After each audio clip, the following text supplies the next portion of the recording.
Guys, what's up? It is I, 15 Toes, once again. Back with the Halloween special this time. It's the first time I'm actually doing one of these, because normally I do seasonal specials on Christmas, but rather, I'm doing it here now, because why not? I don't really have anything else to do today, so I already did what I wanted to do tonight, so we are here with the Halloween special. We're gonna be reading some good old creepypastas from back in the day and cringe at them, because why the heck not? Honestly. I don't really like creepypastas, by the way, just letting you know right now, right off the bat. I don't know, it's not really my thing. Doesn't really scare me in the slightest. I just find it more cringy than scary, so yeah. Anyways, yes, I'm a bit of a different color this time to you know, get into the spirit of Halloween and stuff, even though it's only like two more hours left of Halloween anyway, so hopefully you can get through as much as I can. Maybe not, I don't know. Hopefully get through like at least 3 stories today, so I'm gonna I might like leave a pause with him at some points and, you know, complain about them, but whatever. We are here, guys. It's time. Right. Let me go ahead and actually get this set up, because first we're gonna go and read a classic, you know. As you guys know, I am a Sonic guy. Well, if you don't know that, then surprise, I like Sonic. But anyways, you probably know where I'm going with this. Anyways, let's go ahead and get this started. So let me get the text going real quickly here.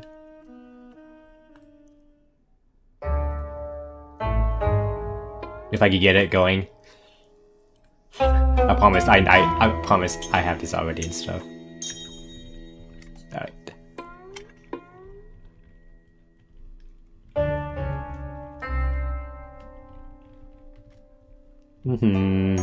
Give me a couple seconds. I need to change one more thing real quickly before I move on, so alright.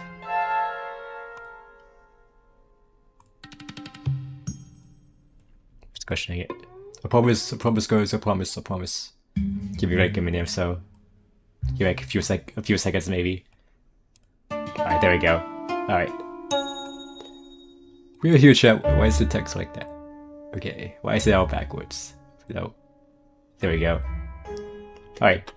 We're going to be reading good old Sonic.exe because I don't feel like playing the game, so I feel like this is like the more pure, authentic experience. Because, you know, he's the original. With all his glory, all his text-based glory, so he's cursed, by the way, just so I can like follow along. But anyways, it's by this guy, which I'll not say the name of because he's a bit of a scumbag, but whatever. Anyways, we're gonna go ahead and read this. It's 18 minutes, which hopefully will probably be longer, given the speed of how I read, so yeah guys. Are you ready for 50 Toes Reads? 50 Toes reads you bedtime stories? This is a good stream to put on while you're going to bed or something. By the sound of my nice relaxing voice. Alright, there's like a good old synopsis. I'm probably not gonna read all this, but I'm gonna. For you gave me some escape. But yeah, there's like the whole like description of it. It's all funny stuff. Anyways, alright guys. This is Sonic.exe. For some reason it's rated. It's a 7.9, that's cap. That's cap, by the way. It's not really that, but whatever. Alright, let's just get started, shall we? Alright. I am a total Sonic the Hedgehog fan, much like everyone else. Okay, well, not like everyone else. Not everyone's a Sonic fan, but whatever. I like the newer games, but I don't mind playing the classics. I don't think I've ever played glitchy or hacked games before. That's a lie. Every game you play is glitchy. There's gonna be glitches at some point. It's just the nature of the game. Not every game is gonna be perfect, guy. Whatever. Though I don't think I want to play any after the experience I had. Bro hates video games now. It started on a nice summer afternoon. I was playing Sonic Unleashed Yo-based. I like how you get to explore the towns in it, until I would notice, out of my peripheral vision, that the mailman had arrived and put something on my box as usual and left. I paused my game to go see what I got in the mail. The only thing in the mailbox was a CD case for computers and a note. I took it inside. Boys got this random ass package, like, this is fine, not gonna question it, whatever. I looked at the note at first and realized it was from my dear friend Kyle. Let's just call him that. Bro doesn't even call my his actual name. Whom I hadn't heard of from 2 weeks. I know that because I recognize his handwriting. Though what was weird is how it looked. It looked really badly written and scratchy and somehow somewhat difficult to read, as Kyle was having a hard time writing it down and did it in a hurry. This is what he wrote. Also, music's kinda loud, hang on. Alright. Tom, I can't take it anymore. I had to get rid of this thing somehow before it was too late. Now I was hoping you'd do it for me. I can't do it, he's after me. And if you don't destroy this CD, he'll come after you too. He's too fast for me. Alright, bro. Bro, is this too fast? What does that even mean? Please, Tom, destroy this godforsaken disc before he comes after you too. It's too late for me. How is he still writing it then? Is he dead now? Hello. Destroy the disc and you destroy him. But do it quick, otherwise he'll catch you. Don't even play the game. It's what he wants. Just destroy it, please. Why don't you destroy it? Why did Tom Kyle just destroy himself? Like, this, crack the disc open, why don't you? Like, whatever. Well, that was totally weird, even though Kyle is my best friend, and I haven't seen him in 2 weeks. I didn't do what he asked me. I didn't think that a simple gaming disc would do anything bad to him. After all, it's just a game, right? Boy, was I wrong about that. Just do what he says. Like, it's not that complicated. Just don't play the game if he says you do not play. Like, whatever. Anyway, I looked at the disc, and it looked like any ordinary computer CD-ROM disc. Except it had black mark on it written Sonic.exe, and there was much underhand and like Kyle's handwriting, meaning that he must have gotten it from someone else, like pawn shop or eBay. When I saw Sonic on the writing of the CD, I was actually excited I wanted to play it since I'm a big Sonic fan. In all caps, he wanted to emphasize that he is a big Sonic fan, guys.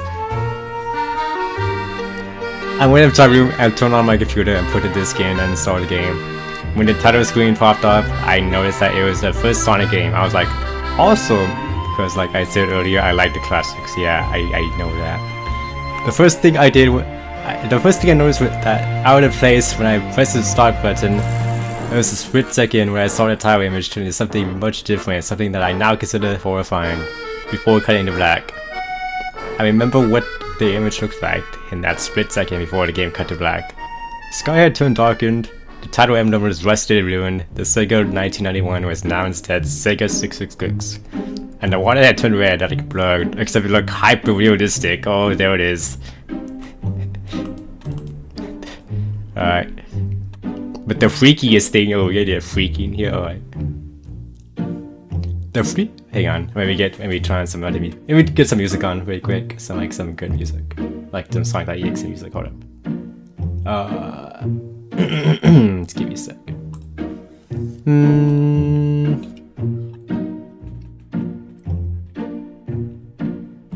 I'm gonna drop my history for this, I'm gonna get gushing, I don't feel like then you two know that I like Sonic.exe, hold up. I was gonna put the soundtrack to that game on. Yes.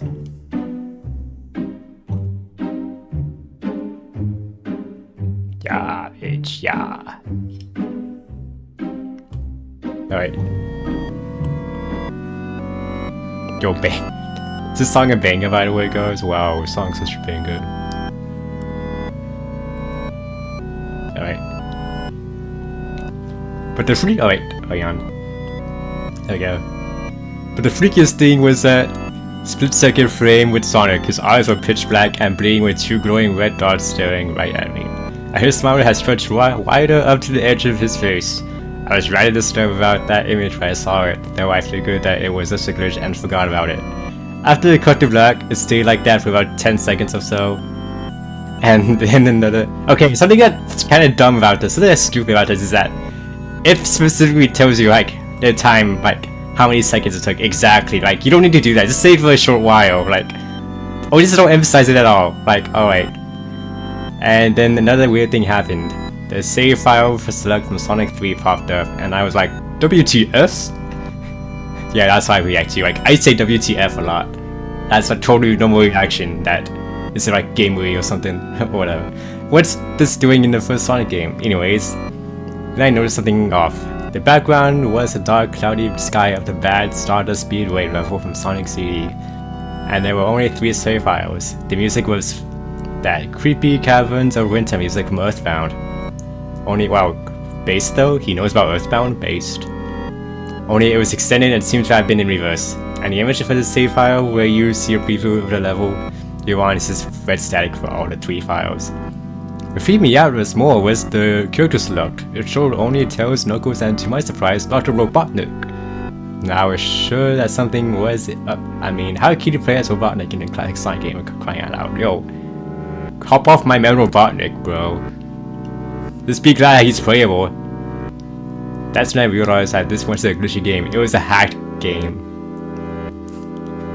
Okay, you didn't need to say that. You didn't need to say all that though, I could clearly tell that it was a hack. Yeah. Yo, look at this song by the way. Look at this.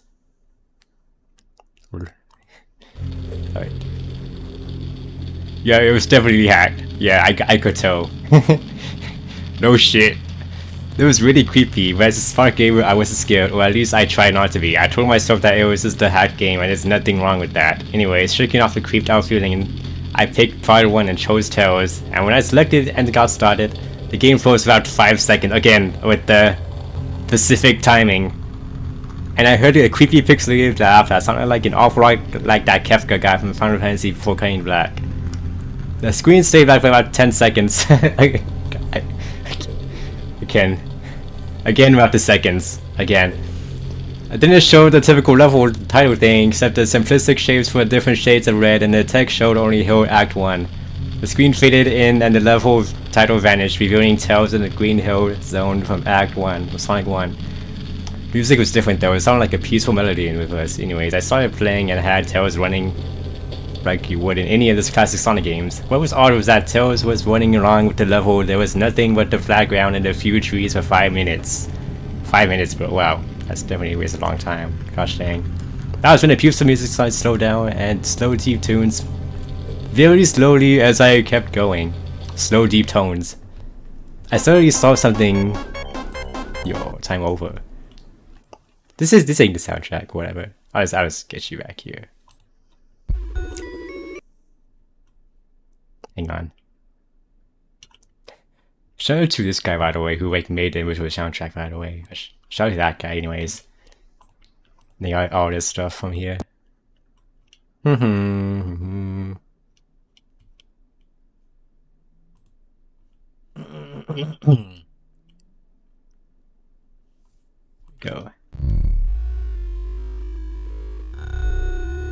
Okay, I suddenly saw something. Alright, let's keep reading.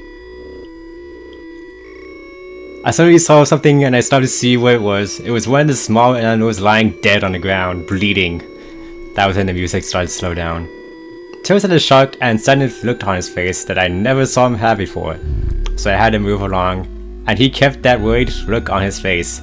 As he kept moving, I saw more dead animals as Tails moved past them, looking more and more worried. As the music lowers and he moves past more dead animals, I was shocked to see how they all died. They looked like somebody killed them in a rather gruesome ways. A squirrel was hanging on a tree with what appeared to be his entrails hanging out.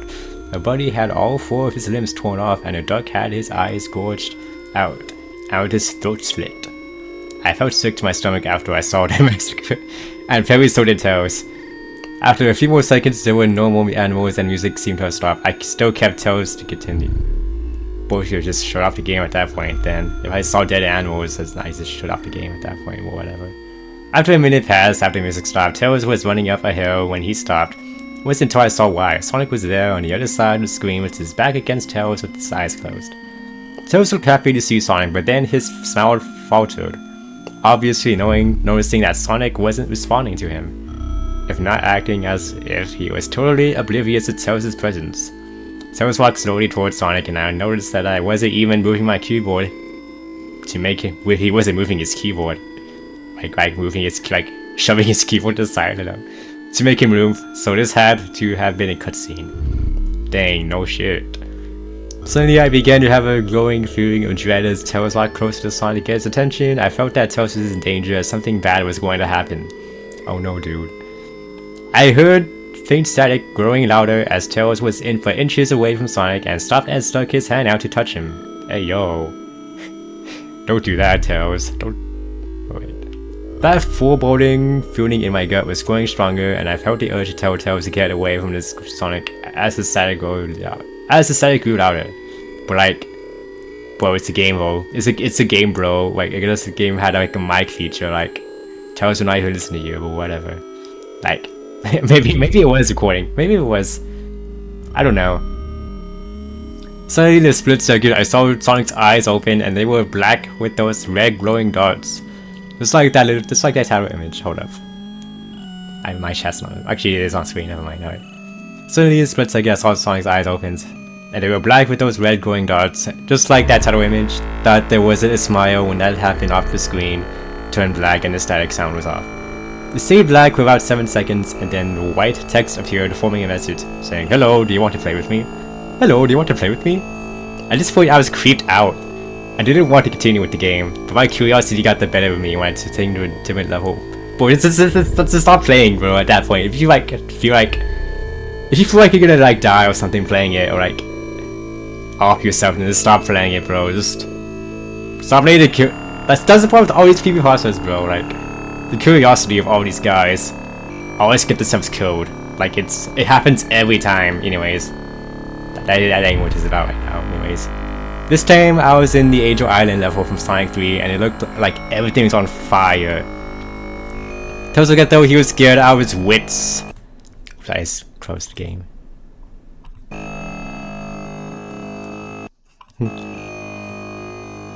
That's why I like this sound. I like a remastered soundtrack, by the way. It's pretty cool. That time I was in Angel Island level from Sonic 3 and it looked like everything's on fire. Tails looked as though he was scared out of his wits this time. He actually looked at me and made frantic gestures to tell me as if he wanted to get out of the area he was in as fast as possible. I was starting to get freaked out by this. I mean, Tails is actually breaking the fourth wall, trying to tell me to get him out of there. So I pressed down the arrow key as far as I can, and made him run as fast as he could. A pixelated version of that creepy theme when you meet Shadow at the Ark as Robotnik from SA2 was playing as I made Tails trek through the desolate forest, trying to help him escape from whatever he was trying to run from. Suddenly, I heard that creepy laugh again, that awful Kefka laugh, right after 10 seconds have passed. I don't know why that always makes me laugh, but like the time it took, the Pacific time, whatever. 10 seconds have passed as I helped Tails run through the forest, and then I started seeing flashes of Sonic popping everywhere on the screen again, with those black and red eyes. Music changed to that suspenseful drowning single, and I see Sonic behind Tails slowly getting up on him, flying. Sonic wasn't running, he was actually flying. Yeah, I know. You said it twice now. The flying pose his flight was making look very familiar to Metal Sonic's flying pose in Sonic CD. Except it was just Sonic and he had the black and red eyes again, only this time, well, the spacing. This time he had the most deranged looking grin on his face. He looked as though he was enjoying the torment he was giving the poor little fox that he gained upon him. Suddenly the Tails tripped, another cutscene, by the way. He wanted to let you know that. The music stopped and Sonic vanished. Tails laid there and started crying for exactly 15 seconds. The scene was rather upsetting to watch and I kinda teared up myself. Alright bro, it ain't that sad bro. What do you mean? He's just But then Sonic reappeared right in front of Tails and Tails looked up at the horror. Blood started to come down those blackened eyes of Sonic's as a grin slowly grew from his face as he looked down at the horrified fox. I could do nothing but watch. This is a split second. Sonic lunged at Tails right before the screen went black and there was a loud screechy noise that only lasted 5 seconds. Only 5 seconds. Like, it could be like 20 seconds, but it was only 5. The text returned only this time. It said, "You're too slow, wanna try again?" Then got that god-awful laugh that came with it. I was so shocked. I was so flabbergasted by what happened. Did Sonic go to Tails? No, he couldn't have. He and Tails are supposed to be best friends, right? Why did Sonic do that to him? Well, why did Sonic do that to him? That's what I'm saying, bro. Surely he couldn't be possessed or something. I shook the shock off as I brought back to character select. The save file that had Tails was different. Tails was no longer in the box itself, but in the TV screen itself, which was flickering with that red static. Tails' expression scared me. His eyes were black and bleeding. His orange fur had gone black and he had an expression of anguish on his face. Trying to ignore it, I pushed Knuckles next. Boy, just kept going. Alright then. The laugh came again and the screen cut to black again. I stayed there for another 10 seconds. This time Lo said, "You can't run." I was really freaked out by now. I couldn't really tell if this was a glitch or a hack. Was this some kind of sick twisted joke? Anything really. Despite my fears of what happened next, I kept playing. The next level looked much different. It had the ground of the scrap rain zone, but the sky background looked like the main menu. It had the dark reddish cloudy sky, but it was the music that creeped me out the most. It sounded like Gygas' theme right after you beat Pokey and Earthbound. I also noticed that Knuckles looked afraid. He was just like Tails did, though not as much. More rather, he looked a little unnerved. He broke the fourth wall just like Tails and looked as if he wasn't sure about going on. Or just like Tails and looked as if he wasn't sure about going on. Okay, quitting there, but alright. But I made a move anyways. He ran down a straight pathway in this dark level, and as he did, the screen started to flicker in red static a couple of times, and then that maddening laugh came again. Then after a few seconds of running, I noticed, well, actually didn't even tell you the amount of seconds this time, this says for you, whatever. After a few seconds of running, I noticed several blood stains on the metallic ground. I felt a growing sense of fear again, thinking something horrible is going to happen to Knuckles. He looked nauseated, walking down this blood-stained road, but I kept him going. Slowly as Knuckles ran, Sonic appeared right in front of him with those black and red eyes, and then red static appeared again. When the static vanished, showing nothing but black screen with text saying, "Found you, I was now scared." Sonic found Knuckles already?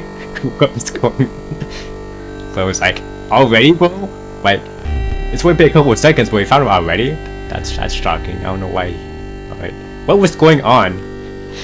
Anyway, red static came again, and then I was back to the level. Knuckles looked like he was panicking, and Sonic was nowhere to be found. And this time that high-pitched squealing from the Silent Hills 1 final boss was playing. Yo, this guy knows ball, bro. He knows Silent Hill. Hold up. Is this some kind of boss battle with Sonic? I hope to God it wasn't, honestly. Suddenly, Sonic appeared right behind Knuckles in what appeared to be pixelated black smoke. I made Knuckles turn and then punch Sonic before Sonic vanished in black pixelated smoke before I could even land a hit. A terrible laugh went off again, and then Sonic appeared behind Knuckles again, and then I made it punch again, and Sonic vanished again laughing.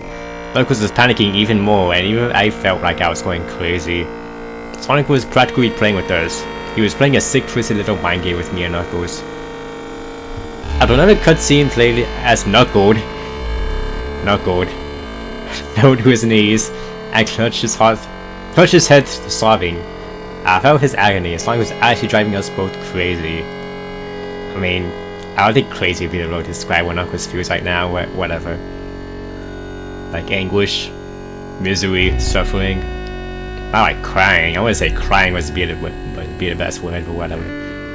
And then in a split second, Sonic lunged at Knuckles, and then the screen went black with another distorted screeching noise that lasted for at least 3 seconds. At least 3 seconds, guys. It had to be at least 3 seconds, maybe even 4 seconds or 5 seconds even. But it was at least 3 seconds. Another text appeared. So many souls to play with, so little time. Would you agree? What the helly? Just what is going on? I started to think that Sonic was actually trying to talk to me through the game, but I was too scared to think that. Bro, that's what you're thinking right now. Okay, I was brought back to the main menu, and this time the second file box had Knuckles in the TV screen. His red fur has darkened to a reddish gray. His dreadlocks was dripping with blood, hyper-realistic blood even. And his eyes were black and bleeding too, and he had a look of sadness on his face. I began to think that those are the actual characters trapped in those TV screens on the safe house, but I couldn't believe it. I didn't even want to believe it. So I shut off the game and took a break. I took a nap. So I wish I had it, because I then began to have the most disturbing nightmare. I was in the pitch black darkness, though I was under the light given off by a lamp that hung high above my head. I hear the cries of Knuckles and Tails nearby. They were saying stuff like, "Help us," and "Why did you give us to him?" and "Run away before he gets to you too."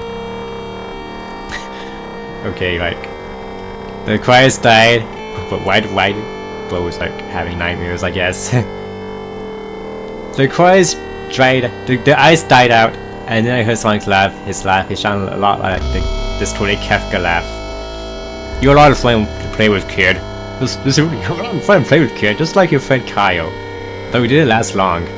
I was scared and looking around for the source of this voice. "Won't be long now until you join him and all my other friends." I saw him walking toward me, flickering in and out in several directions. "You can't run, kid. You're in my world now, sucker. Just like the others. I'm gonna play with you." When he grabbed me and I saw his bleeding black and red-eyed green face, I woke up with a fright. After a couple of hours, I decided to continue playing the game.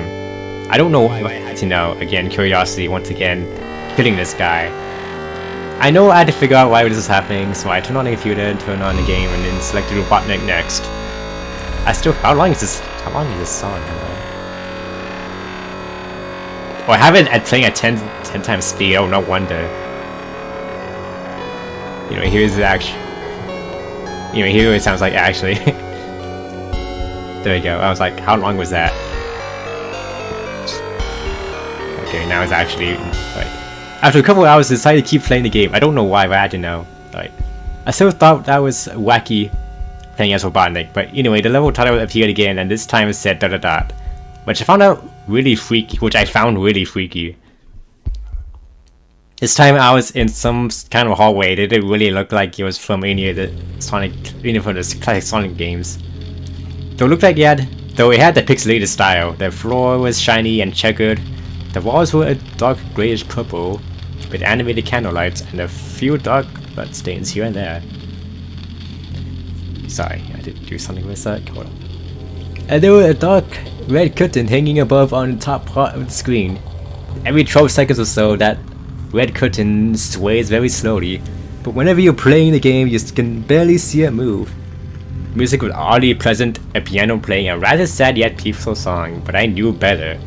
That this was a song that played in Hill Act 1, only it wasn't in reverse.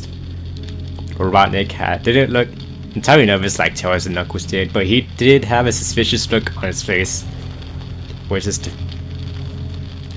But he did have a suspicious look on his face, as if he was just a bit paranoid. I don't know, I had trouble reading that. He turns his head to the left and then to the right, at least twice, and then shrugs at me, as if he has no idea where he was or what was going on.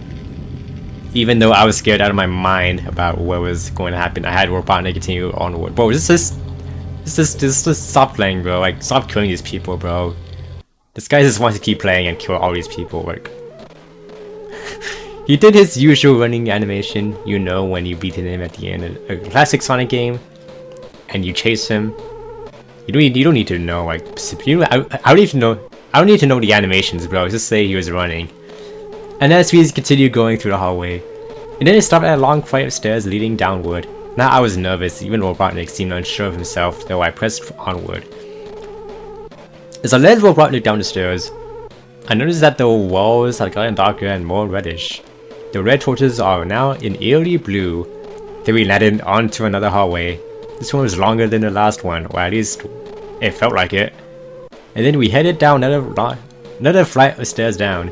This one was much longer. It took at least 1 full minute because I needed to know that. And then I heard that horrid Kefka laugh again. And then the music slowly faded until it was quiet, and it did the walls turn, and as it did, the walls turned more dark red, and the torches were a black flame now.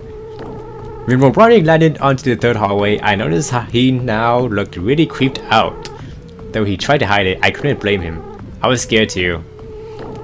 Suddenly Sonic popped right in front of Robotnik, the same way he did Knuckles, and then red static. The same red static lasted for about 15 seconds. 15 seconds. No S in there. And then it showed me a most unpleasant image. Uh-oh, here it is, guys. The image showed a hyper-realistic version of Sonic standing in the darkness, where you can only see his face while his head and torso faded into black. And when I say hyper-realistic, I mean he looks so real. You could actually see the lines in his blue fur as if you could actually feel the fur as you touch the screen. Oh my... This is what I meant by it being cringy. His face, oh god, he had the most horrifying smile I had ever seen. And that's saying something considering I saw that image at the start of the game. His eyes are wide and black and once again crying blood, which also look hyper-realistic. Yeah, it sure look hyper-realistic bro, yes indeed. And there were two small glowing red dots in those black eyes staring right at me in all caps. As if he staring into my mind. His grin was right and demonic. It literally stretched to the size of his face like a Cheshire cat, except Sonic had fangs. Very sharp fangs, much like the Red Hawk's teeth, except more vicious looking. Somewhat yellowish, and from the look of it, he had stains of blood and small bits of flesh on his lips and thing. But do I need to know all? Do I need to know the specifics of what Sonic looked like here? Just say he was horrifying. That's all you need to say there. You don't need to give me like his DNA. You don't need to give me like how the fur strands look. You don't need to give me his fangs. Just say he was scary, man. Like, come on. I still let that gruesome image for a good 30 seconds. A good 30 seconds at least. Never taking my eyes off of it. People was hypnotized by that. Maybe he was gorgeous. I don't know. Maybe. I felt as if he was actually looking at me, smiling at me. That face. It just took 10 seconds for it to etch myself into my brain for good. 10 seconds. Only 10 seconds, guys. Wow. That's very impressive 10 seconds right there. The screen flickered with red Sonic again 3 times. And on the 3rd time, I heard the Kefka laugh, except this time it sounded distorted, demonic even. Went back to the image, except... I went back to the image again, except this time there was the text again, though it was messed up.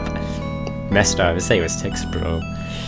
It was pretty much one of the most horrifying things I looked at since I saw the game. Oh, bro, that's cap, whatever. I am God! Oh my god, I am God! Oh. It was when I read that message while looking at Sonic when it hit me. I realized he was right there, and then, bro, it took you like 30 seconds to realize he was like right there. This Sonic was a monster. A pure evil, sadistic, all-powerful, nightmarish, demented monster. Wow, that's a lot of adjectives there, wow. And all his victims, including Tails, Knuckles, Robotnik, and possibly Kyle, are just his little toys. And the game is the very gateway into his chaotic, nightmarish world, and the very hell his victims are trapped in. This is the soundtrack already done, wow. That was quick. Yeah, he trapped the guys, yeah. Oh no, dude, not the guys. Suddenly, in an actual split second, I scream as Sonic lunges at the screen and screeches loudly with his arm as his mouth wide open to an unnatural length, revealing nothing but a literally spiraling abyss of pure darkness before the red side came again. This time much louder and distorted, so loud that I hurt my ears. I yelled and grabbed my ears as the red started to screech for a good 7 seconds. Then this time I showed nothing but black screen. Wow. Was he like wearing headphones at the time? Like, what do you mean, grabbed his ears? Like, that ain't gonna save you wearing headphones. Also a good 7 seconds, bro. Wow, that's a long screech right there. I'm impressed. As I sat there staring at this black screen, one last text came up. Ready for round 2, Tom? The Kefka laugh now sounding more clear as if Sonic was right behind me. He's right behind me, you see. Played again 3 times as I looked at that text in shock and confusion. Then I got booted back to the main menu, and this time, the 3rd save file had a TV image of Robotnik in the same tormented state as Tails Knuckles. Hang on, I got a burp. Oh. Alright. Where was I? Robotnik's skin turned a dull grey, his mustache drooped, and had blackened. His glasses broke, and blood is coming from them, and he had a mere dead-like expression on his face. I looked at Tails, Knuckles, and Robotnik, and I cried a bit. I pitied them for the agony they're going through. But you're not gonna describe yourself. You're not gonna describe what you went through. Seeing all that. This damn, alright. They were forever trapped in within the game, forever tormented by that horrid hedgehog, and always will be. Then the computer shut itself off. I couldn't turn it back on no matter what I did. I sat there for maybe 25 seconds. 25 seconds! Again, like, I keep saying this, but like, just, you don't need to tell me the exact time you stood there for, like, just say you stood there for a few seconds, like, you don't need to say the exact time, bro, like, I get you want to be specific, but just, probably don't do that. I don't know, it's just funny. Anyways, I sat there for maybe 25 seconds, horrified by what had just happened. Sonic is a very embodiment of evil. He tortures people who play the game in more ways than one, and then he gets bored, when he drags you into the game. Literally drags you to hell, where he can play with you as his toy. I can't get the game out of my computer. I think it's stuck in there, but at least I managed to turn it back on now. After I sat there for 25 seconds again, still, I heard a voice right behind me, like a whisper. Try to keep this interesting for me, Tom. I turned around to see where the voice came from, and when I saw it made me scream, sitting on my bed, staring right at me, was a Sonic Plushie smiling with bloodstains under his eyes. That's it. No, nothing else is Sonic Plushie. Like, he ain't there. It was just a random Sonic Plushie. Like, if I turn back behind me right now, like, is that slithering plush behind me gonna have like red eyes or something? I don't know. Like, I don't know. Look, my Asian Slash plushie is gonna have red eyes. Oh my god, my Asian Slash plushie. Oh no, guys, I can't believe this. Anyways, we did it, guys. Yeah, people did not like this, and then the guy was like, that is like the thing that he did, and then he like apologized, and then we make the story even though pretty much the same thing. But yeah. it was not a good story at all. It's just like, oh my god, wow guys, like, wow, look at this dude, he's so scary, like, he's so realistic eyes, and he killed all my friends, he killed all the Sonics, guys, like, I can't believe this. I mean, it's a classic, but not for the good way, though. It's just like a really dumb, like, like, oh my god, Sonic is evil, like, he's got glowing red eyes, he's got hyper-realistic eyes. And then he showed up and had realistic blood all over my screen. Oh god, I can't believe this. Anyways, yeah, that was that. I mean, like I said, it's stupid. I don't really like it, like all that much though. It's just like, you know, you just see Sonic's friends getting tortured. This guy tells you way too much specifics about it. Like, oh my god, like I sat there with like, this guy was just like, oh my god, wow, I sat there for 25 seconds. And then saw Toes died, he was whimpering, Sonic got to him, and then another black screen showed for like another 15 seconds, and then he said this, and then yeah, I couldn't vibe with this one, honestly. I never vibed with this, honestly. Still, just even though, yeah, after reading, I mean, it's funny, but like, I know it's kind of weird saying that, especially when you see like, you know, Toes literally getting massacred, Knuckles getting massacred, but like, it's just a very dumb story. It's a very stupid story that I don't get how it got popular. Probably because of the game. Probably because of the, like, the game adaptation, the fan game adaptation of it. But anyways, yeah. How was that though? Anyways, what's another one I can read? I can read off of. Just, we got like an hour. We got like an hour left, basically. I could do Jeff the Killer. Or I could do like. There's like one based on Pokemon I can like do. Hero Brian has one.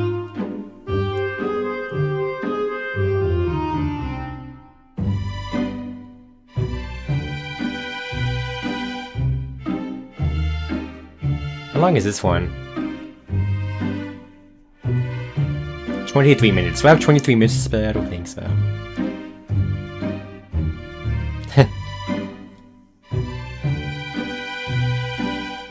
I think Pokemon also has one too, but I'm not sure if it's here though. Ben Drown also has one too. How long is this one? 47 minutes! I don't have 47 minutes to read this. Alright, this is to Jeff the Killer. Let's see how dumb this is. 8.69, alright. Let's take a look at this. Alright.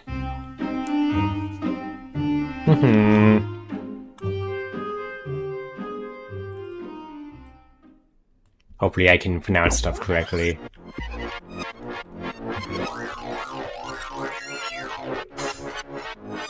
Oh, it's off the screen. Oh gosh. There we go. I don't want to put the actual image because I don't like the actual image.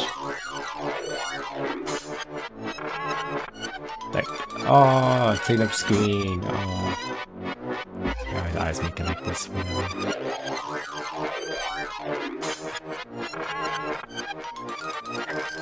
This is on screen or whatever. I was making it like that. Alright.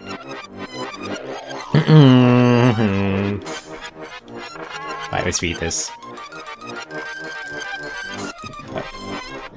Except for newspaper, ominous unknown killer still at large. After weeks of unexplained murders, the ominous unknown killer is still on the rise. After little evidence has been found, a young boy states that he survived one of the killer's attacks and bravely tells his story. I had a bad dream, and I woke up in the middle of the night, says the boy. I thought that for some reason the window was open, even though I remember it being closed before I went to bed. I simply got up and shut it once more. Afterwards, I simply crawled under my covers and tried to get back to sleep. That's when I had a strange feeling, like someone is watching me. Somebody's watching me. I looked up and nearly jumped out of my bed, there in a little ray of light illuminating from between my curtains. Also, this was kind of loud. Hold on. Well, a pair of two eyes. Two eyes. Specifically, a pair of two eyes. These weren't regular eyes. They were dark, ominous eyes. They were bordered in black and just plain out terrifying me. That's when I saw his mouth. A long, horrendous smile that made every hair on my body stand up. The figure stood there watching me. Finally, after what seemed like forever, he said it. He said it, guys. He said it. A simple phrase, but said in a way only a madman could speak. He said, "Go to sleep." He just go to sleep. That's all he said. I let out a scream. That's what he sent him at me. He pulled up a knife, aiming at my heart. He jumped up. He jumped out on top of my head. I fought him back. I kicked. I punched. I rolled around trying to knock him off of me. That's when my dad busted in. The man threw the knife. It went into my dad's shoulder. The man probably would have finished him off at once. If one of the neighbors hadn't alerted the police. Uh-oh, it's the police. They drove into the parking lot and ran toward the door. The man turned and ran down the hallway. I heard a smash like glass breaking.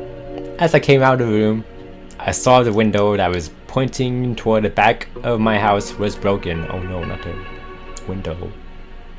I looked out to see him vanish into the distance. I can tell you one thing. I'll never forget that face. Those cold, evil eyes, and that psychotic smile. They will never leave my head. Police are still on the look for this man. If you see anyone that fits the description in the story, please contact your local police department. Chip and his family had just moved into a new neighborhood. His dad had given a promotion at work, and they thought it would be best to live in one of those fancy neighborhoods. Chip and his brother, Lou, couldn't complain though. A new, better house. What was not to love? And they were getting unpacked when one of the neighbors came by. Hello, he said. Hello, Mario. I'm Barbara. I live across the street from you. Well, I just wanted to introduce my son and to introduce my son. Hello. Oh, myself and my son. I can't read. She turns around and calls her son over. Billy. These are our new neighbors. Billy said hi and ran back to play in his yard. Well, said Jeff's mom, I'm Margaret. And this is my husband, Peter. Hey, Peter. I can't do the voice. Hey, Peter. And my two sons, Jeff and Lou. They each introduced themselves and then Barbara invited them to her son's birthday. Jeff and his brother were about to object when their mother said that they would love to. Do they know? When Jeff and his family were done packing, Jeff went up to his room. Mom, why would you invite us to some kid's party? If you hadn't noticed, I'm not some dumb kid. Whoa. Jeff, says Mother, we just moved here. We should show that we want to spend time with our neighbors. Now we're going to that party, and that's final. Damn, mom, alright, sure. Jeff started to talk but stopped himself knowing that he couldn't do anything. Whenever his mom said something, it was final. You dang. Why is that mom such a... Gosh dang. Whatever. He walked up to his room and plopped down on his bed. He sat there looking at his ceiling when suddenly he got a weird feeling. Not so much pain, but a weird feeling. It's weird. A weird route? Get the feeling I was taking a weird route just now. He dismissed it as some random feeling. He heard his mother call him down to get his stuff, and then he walked down to get it. The next day, Jeff walked downstairs to get breakfast and got ready for school. As he sat there eating his breakfast, he once again got that feeling. This time it was stronger. It gave him sight-tugging pain, but he once again dismissed it. As he and Lou finished breakfast, they walked down to the bus stop. They sat there waiting for the bus, and then all of a sudden, some kid on a skateboard jumped over them, only inches above their legs. They both jumped back to surprise. Hey, what the hell? The kid ran in and turned back onto them. He kicked his skateboard and caught it with his hands. The kid seemed to be about 12, 1 year younger than Jeff. He was in Aeropostale shirt and whipped blue jeans. Oh well, it looks like we got some new meat. Suddenly, two other kids appeared. One was super skinny and the other was huge. Well, since you're new here, I'd like to introduce ourselves over there. Over there is Keith. Chef Louvre looked over to the skinny kid. He had a dopey face that you would expect a psychic to have, and then he's Troy. He looked over at the fat kid. Whoa. What was fat shaming, bro? Let's talk about a tub of lard. This kid looked like he had to exercise and she was crawling. Whoa, dude. And I, said the first kid, am Randy. Now, for all the kids in this neighborhood, there was a small price for bus fare, if you catch my drift. Lou stand up, ready to punch the lights out of the kid's eyes when one of his friends pulled a knife on him. Tist. I hope he would be more cooperative, but it seemed like we must do this the hard way. The kid walked up to Lou and took his wallet out of his pocket. Jeff got that feeling again. Now it was truly strong, a burning sensation. He stood up, but Lou suggested him to sit down. Jeff ignored him and walked up to the kid. Listen here, you little punk. Give back my brother's wallet or else. Randy put the wallet in his pocket and pulled out his own knife. Ooh, what will you do? Just as he finished his sentence, Jeff popped the kid in the nose. As Randy reached for his face, Jeff grabbed the kid's wrist and broke it. Wow, that's a strong kid, wow. Randy screamed and Jeff grabbed the knife from his hands. Troy and Keith rushed Jeff, but Jeff was too quick. He was too fast for him. But was too fast. He threw Randy to the ground. Keith lashed out at him, but Jeff ducked and stabbed him in the arm. Keith dropped his knife and fell to the ground screaming. Troy rushed him too, but Jeff didn't even need the knife. He just punched Troy straight in the stomach and Troy went down. As he fell, he puked all over. Lou could do nothing but looked amazement in Jeff. Amazement? Bro, they killed kids, bro. Are you kidding me? Hello? Jeff, how would you? That's all he said. They saw the bus coming and they knew they'd be blamed for the whole thing. So they started running as fast as they could. As they ran, they looked back and saw the bus driver rushing over to Randy and the others. As Jeff and Lou made it to school, they didn't dare tell what happened. All they did was sit down. Lou just thought of that as his brothers beating up a few kids. But Jeff knew it was more. It was something scary. And as he got that feeling, he felt how powerful he was. The urge to just hurt someone. Bro just woke up and chose violence. That's like all he did. That's all he ever wanted. He didn't like how it sounded, but he couldn't help feeling happy. He felt a strange feeling. Yo, Chara? Is that you? Undertale Chara? He didn't like how it sounded, but he couldn't help feeling happy. He felt that strange feeling go away and stay away for the entire day of school. Even as he walked home, due to the whole thing near the bus stop, and how now he probably wouldn't be taking the bus anymore. He felt happy. When he got home, his parents asked him how his day was and said, in a somewhat ominous voice, how can I do my deep voice? It was wonderful. It was a wonderful day. I cannot do a deep voice, I'm sorry. My voice I cannot do a demon voice. That's what like I don't want to do it. It's gonna kill my voice. Next morning, he heard a knock at his front door. He walked down to find the 2 police officers and the door, his mother looking back at him in an angry look. Jeff, these officers told me you attacked 3 kids. It was just regular fighting, and that they were stabbed, stunned. Jeff's gaze fell to the floor, showing his mother that it was true. Mom, they were the ones who pulled the knives on me and Lou. Son, said one of the cops, we found 3 kids, 2 stabbed, 1 having a bruise on his stomach. And we have witnesses proving that you fled the scene. Now what does that tell us? Jeff knew it was no use. It's no use. He could say him and Lou had been attacked, but then there were no proof it was not them who attacked them first. They couldn't say that they were fleeing, because truth be told they were. So Jeff couldn't defend himself or Lou. Son, call down your brother. Jeff couldn't do it since it was he who beat up all the kids. Oh no, Jeff, he beat up the kids, dude. Oh no. So it was me. I was the one who beat up the kids. Lou tried to hold me back, but he couldn't stop me. The cop looked at his partner and they both nod. Well, kid looks like a year in juvie. Wait, says Lou. They all looked to see him holding a knife. The officers pulled their guns and locked them on Lou. They locked him. It was me. I beat up those little punks. Have the marks to prove it. He lifted up his sleeves to reveal cut his bruises as if he was in a struggle. Bro was out of himself? Hello?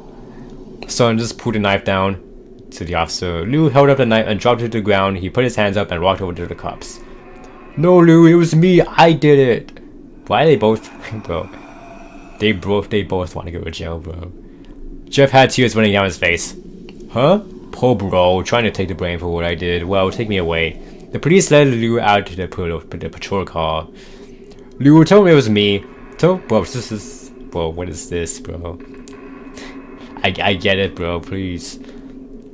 Told them I was the one who beat up those kids. Jeff's mother put her hands on his shoulders. Jeff, please, you don't have to lie. We know it's to do. We can stop. Jeff watched helplessly as the cop car spins off with Lou inside. A few minutes, but wait, took Lou instead of Jeff. That's crazy, bro. Bro really outed himself. Bro lied, bro. Bro lied to himself. That's to be put in jail. That's crazy, bro. Like, literally, like, if I was, I don't want to commit myself in murder. I don't want to do that. We know it was Lou. We can stop. Okay, yeah, we saw it. Alright. Son told him what is it. Jeff couldn't answer. His vocal cords were strained from crying. Instead, Jeff's mother walked his father inside to break the bad news to him as Jeff wept in the drive. Bro just really got away with murder, by the way. Guys just say that. He really got away with it. That's crazy, dude. Now he's gonna kill more people. What were they doing? After an hour or so, Jeff walked back into the house. Seeing that his parents were both shocked, sad, and disappointed, he couldn't look at them. He couldn't see how they thought of Lou when it was his fault. He just went to sleep, trying to get the whole thing out of his mind. 2 days went by with no word from Lou at GAC. No friends to hang out with, nothing but sadness and guilt. That is until Saturday when Jeff is woken up by his mother with a happy, sunshiny face. Jeff, it's the day, she said as she opened up the curtains and let the light flood into the room. What's today? Asked Jeff as he still isn't awake. Why, it's Billy's birthday party. He was not fully awake. Mom, you're joking, right? You don't expect me to go to some kid's party after. There was a long pause. Jeff, we both know what happened. I think this party could be the thing that brightens up the past days. Now get dressed. Jeff's mother walked out of the room and downstairs to get ready herself. He found himself to get up. He picked out a random shirt and a pair of jeans and walked downstairs. He saw his mother and father all dressed up. His mother in a dress and his father in a suit. He thought, why would they ever would wear such fancy clothes at a kid's party? So is that all you're going to wear? Said Jeff's mom. Better than wearing too much, he said. His mother pushed down the feeling to yell at him and he would smile. Now Jeff, we may be overdressed, but this is how you go. If you want to make an impression, said his father. Jeff got went back to his room. I don't have any fancy clothes, he yelled downstairs. Just pick out something, called his mother. He looked around his closet for what he would call fancy. He found a pair of black dress pants he had for special occasions and an undershirt. He couldn't find a shirt to go with it though. He looked around and found only striped and patterned shirts, none of which go with dress pants. Finally, he found a white hoodie and put it on. A white hoodie. You're wearing that? They both said. His mother looked at her watch. Oh, no time to change. Let's just go. She said as she herded Jeff and his father out the door. They crossed the street over to Barbara and Billy's house. They knocked on the door, and it appeared that Barbara, just like his parents, way overdressed. As they walked inside, all Jeff could see were adults, no kids. Dude, surely this won't go wrong. Surely this won't end up in a whole massacre. The kids are out in the yard. Jeff, how about you go and meet some of them, said Barbara. Jeez, I wonder what could happen. I hope nothing goes wrong whatsoever. I sure hope that this turns out to be a happy birthday party with no kids being killed whatsoever. Jeff walked outside to a yard full of kids. They were running around in their weird cowboy costumes and shooting each other with plastic guns. Whoa, he might as well be standing in a Toys R Us. Oh my god, Toys R Us, wow, that brings me back. Suddenly, a kid came up to him and handed him a toy gun and hat. Hey, wanna party? He said. Oh my god, is Stu speaking in my voice? Hey, wanna party? He says. No kid, I'm way too old for this stuff. The kid looked at him with that weird puppy dog face. Please, said the kid. Fine, said Jeff. He put on the hat and started to pretend to shoot at the kids. At first, he thought it was totally ridiculous, but then he started to actually have fun. It might not have been super cool, but it was the first time he had done something that took his mind off of Lou. So he had played with the kids for a while until he heard a noise, a weird rolling noise. Then it hit him. Randy, Troy, and Keith all jumped over the fence on the skateboards. Jeff, look, how did they? Oh, I guess they lived. I guess they weren't dead, I guess. Jeff dropped the fake gun and ripped off the hat. Randy looked at Jeff with a burning hatred. Hello, Jeff, is it? He said. We have some unfinished business. Jeff saw his bruised nose. And I think we're even. I beat the crap out of you, and I get my brother sent to GDC. Randy got an angry look in his eyes. Oh no, I don't go for even. I go for winning. You may have kicked our asses that one day, but not today. As he said that, Randy looked at Jeff. They both fell to the ground. Randy punched Jeff in the nose, and Jeff grabbed him by the ears and headbutted him. Jeff pushed Randy off of him, and both rose to their feet. Kids are screaming, and parents are running out of the house. Troy and Keith pulled boot guns out of their pockets. No one interrupts or guts will fly, they said. Randy pulled a knife on Jeff and stabbed it into his shoulder. Jeff screamed and fell to his knees. Randy started kicking him in the face. After 3 kicks, Jeff grabs his foot and twisted, causing Randy to fall to the ground. Jeff stood up and walked towards the back of the door. Troy grabbed him. Need some help? He picks Jeff up by the back of the collar and throws him through the patio door. As Jeff tries to stand, he is kicked to the ground. Randy repeatedly starts kicking Jeff until he starts to cover blood. Oh my god, bro, fight back, bro, fight back. Come on, Jeff, fight me. Fight me. He picks Jeff up and throws him into the kitchen. Randy sees a bottle of vodka on the counter, smashes the glass over Jeff's head. Fight! Fight! Fight! He throws Jeff back into the living room. Come on, Jeff, look at me. Jeff glances up, his face riddled with blood. I was the one who got your brother sent to JDC. And now you're just gonna sit here and let him rot in there for a whole year. You should be ashamed. Jeff starts to get up. Oh, finally, you stand for fight. You stand and fight. Jeff is now to his feet, blood and vodka on his face. Once again, he gets that strange feeling, the one in which he had it felt for a while. Finally, he's up, says Randy, as he runs at Jeff. That's what happened. Something inside Jeff snaps. His psyche is destroyed.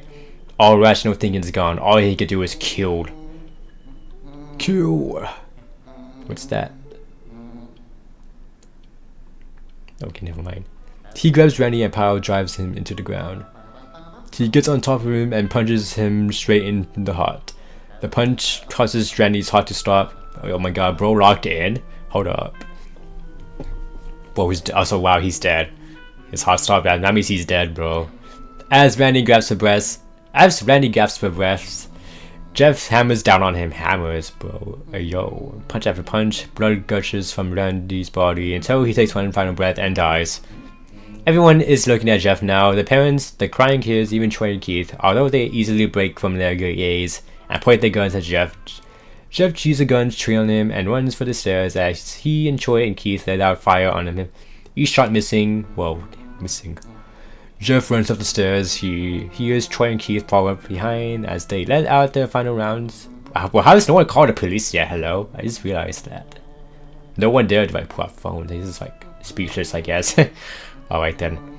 As they let out their final rounds of bullets, Jeff ducks into the bathroom. He grabs the towel rack and rips off the wall. Troy and Keith race in, knives ready. Troy swings a knife at Jeff, who backs away and bangs up the towel rack into Troy's face. Troy goes down and hard, and now all that left is Keith. He is more agile than Troy though, and ducks when Jeff swings the towel rack. He dropped the knife and grabbed Jeff by the neck. He then pushed him into the wall. A thing of bleach fell down on top of him from the top shelf. It put both of them, and they both started to scream. Jeff wiped his eyes as best as he could. Hello? Okay, when you get bleach in the eyes, you don't rub your eyes. That's how it gets worse. That's how it actually gets worse. Like if you get soap on your in your eyes, just wash out with water. Just don't rub it, guys. Don't do that. But I guess whatever. I guess it worked. I guess. He pulled back the towel rack and swung it behind into Keith's head as he lay there bleeding to death. He let out an ominous smile. "What's so funny?" asked Jeff. Keith pulled out a lighter and switched it on. "What's funny," he said, "is that you're covered in bleach and alcohol." Jeff's eyes widened as Keith threw the lighter at him. As soon as the flame made contact with him, also both just had a lighter on him, strapped. He had that lighter on him. Alright then. He really came prepared to all that, huh? The flames ignited the alcohol in the vodka. While the alcohol burned him, the bleach bleached his skin. Jeff let out a terrible screech as he's caught on fire. He tried to roll out the fire, but it was no use. It was no use. The alcohol had made him into a walking inferno. He ran down the hall and fell down the stairs. Everybody started screaming as they saw Jeff, now a man on fire. Hey, yo, Metal Gear Solid 5 weapons? Hold up. Thrown to the ground, nearly dead. The last thing Jeff saw was his mother and the other parents trying to scream into the flames. That's when he passed out. He lived? Bro could not live that. What do you mean he lived? When Jeff woke, he had a cast wrapped around his face. He couldn't see anything, but he felt a cast on his shoulder, and stitches all over his body. He tried to stand up, but he realized that there was some tube in his arm. And when he tried to get it up, he fell out and a nurse rushed in. I don't think he could get out of bed yet. Boys, that's the first thing you say to someone who literally just pulled out a tube, in the hospital, maybe both on life support, hello? Yeah, that's the first thing you see. That's the first thing you tell him. Alright. She said as she put him back in the bed and we into it too. Okay, I guess not. Alright. Jeff sat there with no vision, no idea of what his surroundings are. Finally, after hours, he heard his mother. "Honey, are you okay?" she asked. Jeff couldn't answer though. His face was covered and he was unable to speak. "Oh honey, I have great news. After all the witnesses told the police that Randy confessed of trying to attack you, they decided to let Lou go." This made Jeff almost bolt up, stopping halfway. He remembered the tube coming out of his arms. "You'll be out by tomorrow and then you two will be able to be together again." Alright, but Jeff also got away with murder once again. Can I just say that? Alright. Jeff's mother hugs Jeff and says her goodbyes. The next couple of weeks were those where Jeff was visited by his family. There came the day where his bandages were to be removed. His family members were all there to see it, what he would look like. As the doctors unwrapped the bandages from Jeff's face, everyone was on the edge of the seats. They waited until the last bandage holding the cover over his face was almost removed. "Let's hope for the best," said the doctor. He quickly pulls the cloth, letting the rest fall from Jeff's face. Jeff's mother screams at the sight of his face. Lou and Jeff's dad stare awestruck at his face. "What happened to my face?" Jeff said. He rushed out of the bed and ran to the bathroom. He looked in the mirror and saw the cause of the distress. His face, it's horrible. His lips were burned to a deep shade of red. His face was turned into a pure red color, and his face changed from brown to black. He slowly put his hand to his face. It had a sort of leathery feel to it now. He looked back at his family, then back at the mirror. Jeff said, "Lou, it's not that bad." "Not that bad," said Jeff. "It's perfect." His family is equally surprised. Jeff started laughing uncontrollably. His parents noticed that his left eye and hand were twitching. "Jeff, are you okay?" "Okay, I never felt more happy, haha.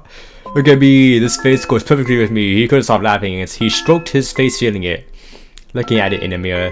What caused this? Well, you may recall that when Jeff was fighting Randy, something in his mind, his sanity snapped.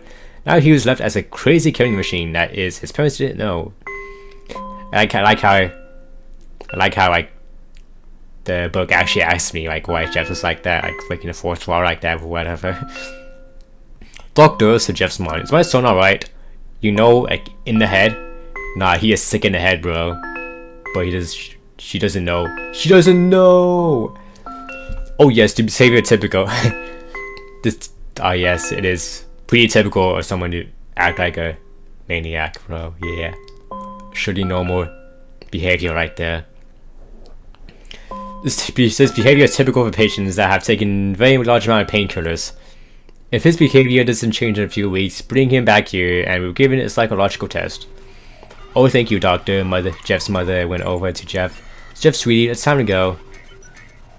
Jeff looks away from the mirror, his face still formed into a crazy smile. Okay, mommy.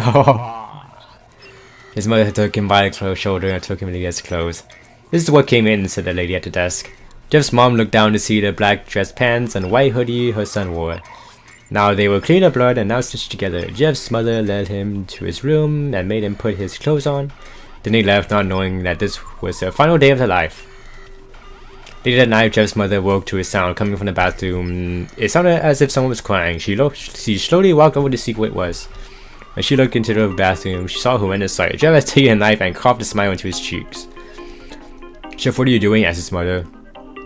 Jeff looked over to his mother. I couldn't keep smiling, mommy. It hurt after a while. Now I can smile forever. Jeff's mother noticed his eyes flicking black. Jeff, your eyes! His eyes were seemingly never closing. I couldn't see my face. I got tired and my eyes started to close. I pulled out the eyelids so that I could forever see myself. My new face, Jeff's mother slowly started to back away, saying that her son was going to say, "What's wrong, mommy? What's wrong, mommy? Aren't I beautiful?" Yes, son. Alright. I think, yeah, this boat just turned to a demon overnight, bro. This casual demonizing. This over a nice, calm, and collected afternoon after being discharged. I love when I get turned into a demon after discharging. Alright, yes, son, she said. Yes, you are. Let me go get daddy, so she can see your face. She ran into the room and shook Jeff's dad from his sleep. Honey, get the gun. She stopped as she saw Jeff in the doorway holding a knife. Mommy, you lied. That's the last thing I hear as Jeff rushes them with the knife, gutting both of them. Damn, bozos. His brother Blue woke up, startled by some noises. He didn't hear anything he didn't hear anything else, so he just shut his eyes and tried to go back to sleep. As he was on the border of slumber, he got a strange feeling that someone was watching him. He looked up before Jeff's hands covered his mouth. He slowly raised. Wait, hold up. He was on the border of slumber. He got a strange feeling that someone was watching him. He looked up before Jeff's hands covered his mouth. He slowly raised the knife ready to punch it into Lou. Lou thrashed here and there, trying to escape Jeff's grip. Go to sleep, and then he dies. Rip bozo. Bro had the craziest transition, bro. Like, hello? Like, why did he just suddenly think about being a killer? Like, Bo was just born to just murder people. Like, hello? Like, I guess, sure, man, whatever. Just start killing people, I suppose. I mean, yeah, you had like the newspaper like prologue here, like, you know, Bo was turned into a killing machine, and then starting killing people, I guess, because I don't know. I guess, sure, I guess. There's literally no explanation for this. This is like, oh, Bro woke up and he just wanted to start killing people. That's all he wanted to do. Like, he had like a few minutes of like feeling happy at a birthday party, and then some kids pulled up, some bullies pulled up into them, and then they bullied the kids, and then Jeff was like, oh my god, I want to start killing people now, and then that happened. So sure, man, whatever. I mean, I don't know, honestly. Like, it wasn't that bad, but like, it wasn't as bad as I thought it would be. But it's just stuff just happened. Like, there was like no clear reasoning like behind anything and what happened. Like, at least from what I could read, anyways. Like, sure, man, whatever. All right, oh yeah, it is Jeff, by the way. That's what he looked like. Yeah. Anyways, That's why. That's the whole reason behind that picture. So, alright, let's read Lavender Town. Let's read some Rod Silver, guys. It's only 1 minute, so yeah. I don't really know. I'm not even gonna add a thing to this. So, okay, this is not even a minute read. But this is Lavender Town Syndrome. So, hang on. Yo, it's Lavender Town, yo. Why is he so big? Hello. Alright. The Lavender Town Syndrome, also known as Lavender Town tone or Lavender Town, this word I cannot say, was a peak in that and illness of children between the ages of 7 and 12 shortly after the release of Pokemon Red and Green in Japan back in February 27, 1996. Rumors say that these offings and illnesses only occurred after the children playing the game reached Lavender Town, whose theme music had extremely high frequencies, as studies show that only children and young teens can hear it since their ears are much more sensitive. Alright, sure, they're not that loud, but alright. Due to Lavender Town, due to Lavender Tone, oh, that's what they call it, I'm guessing. I guess, unless it's spelled like that, I have no idea. Yeah, Lavender Town tone, whatever. At least 200 children supposedly committed offing, and the many more developed illnesses and inflictions. The children who committed offing usually did so by that. Those who did not act irrationally complained of severe headaches after listening to Lavender Town's theme. Although Lavender Town now sounds differently depending on the game, the mass hysteria, which was caused by the first Pokemon game released after the Lavender Town incident, the programmers had fixed Lavender Town's theme music, be at a lower frequency, and since then children are no longer affected by it.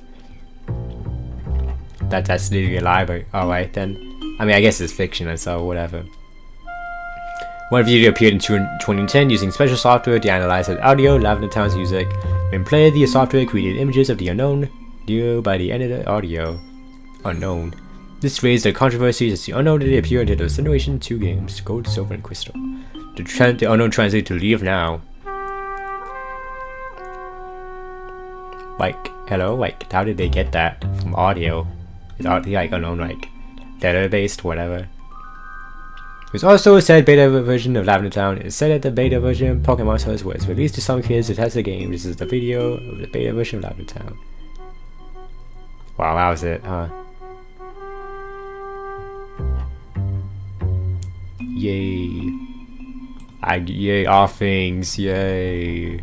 Alright, okay, I only that's like, that was a very short one, so. Alright, what's another one I could read? I have like, what? 40 minutes left.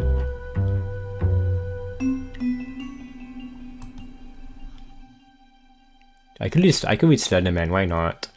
Not that as like really that. I mean, we can read another classic. Why not? Is there like a creepypasta story? Yeah, okay, yeah, it was a story. So, alright.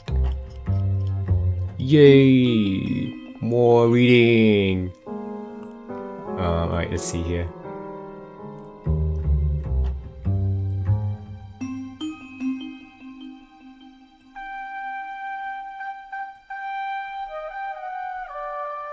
I like this Luigi's Mansion music, by the way. Isn't it nice?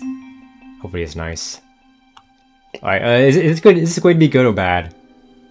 Who knows? Alright. I mean, I guess I'll probably know in a few minutes, but whatever. Alright. Alright. Oh my god, there's like no spacing whatsoever. Oh god. After waking up with the jolt, the girl laid in bed a few seconds longer, reaching over to switch on her bedside lamp. She tried to remember exactly what had stolen her sweet summer away.